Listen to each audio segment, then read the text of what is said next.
যারা আলী মজুমদার, আপনি যদি আবার একটু বলেন, আমরা আসলে এতক্ষণ আপনাকে শুনতে পাইনি, আপনারা আপনাদের কাজে সন্তুষ্ট কিনা। যে আপনাকে প্রথমে বলছি, জি। তা আমাদের কাজের ব্যাপারে আপনাকে প্রথমত দেখতে হবে আমাদের একটা প্রস্তুতি পর্বের ব্যাপারটা আছে, প্রস্তুতি প্রাক ব্যাপারটা, এটাকে বিবেচনায় নিতে হবে যে 5ই আগস্ট দেশ কোন অবস্থায় ছিল এবং 3 দিন সরকারবিহীন অবস্থায় দেশ ছিল। থাকার পরে 8 তারিখে সরকার গঠন হয়, আমি এতে আসি 12 তারিখে।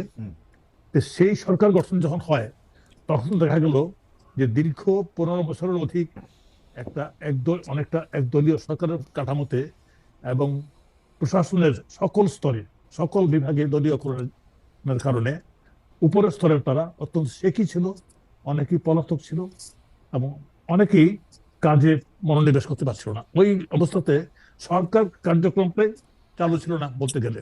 থানা থেকে পুলিশ চলে এসেছিল এবং পুলিশের কর্মকর্তাও ছিলেন একই ধরনের। তো এই জিনিসটাকে ইয়ে করানোর জন্য প্রাথমিক দায়িত্বটা আমার উপর পড়ে।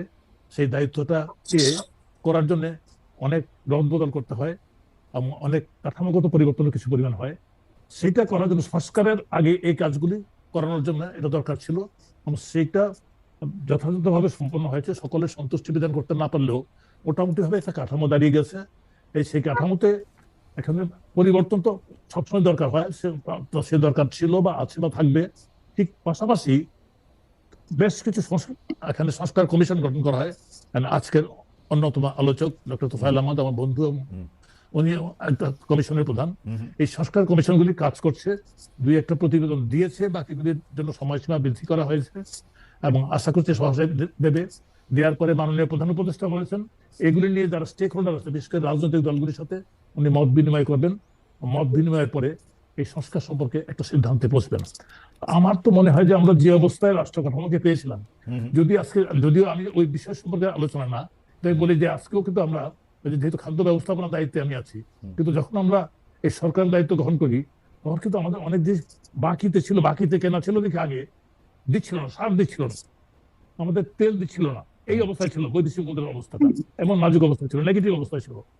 হয়তোবা কোনো কোনো ক্ষেত্রে হতে পারে, কিন্তু আমি কিন্তু কোনো ধরনের অসহযোগিতা কোনো ক্ষেত্রে আমি পাচ্ছি না। আমি দেখছি যে সকলে সহযোগিতা করছে। স্যার, সরকারি চাকরির কথা যখন স্মরণ করাই দিলেন, আমার জি আমি যে ব্যাচে জয়েন করছিলাম সে 20তম ব্যাচের অনেক বন্ধু আছেন, তাদের সঙ্গে আমার নানা ধরনের কথাবার্তা হয়।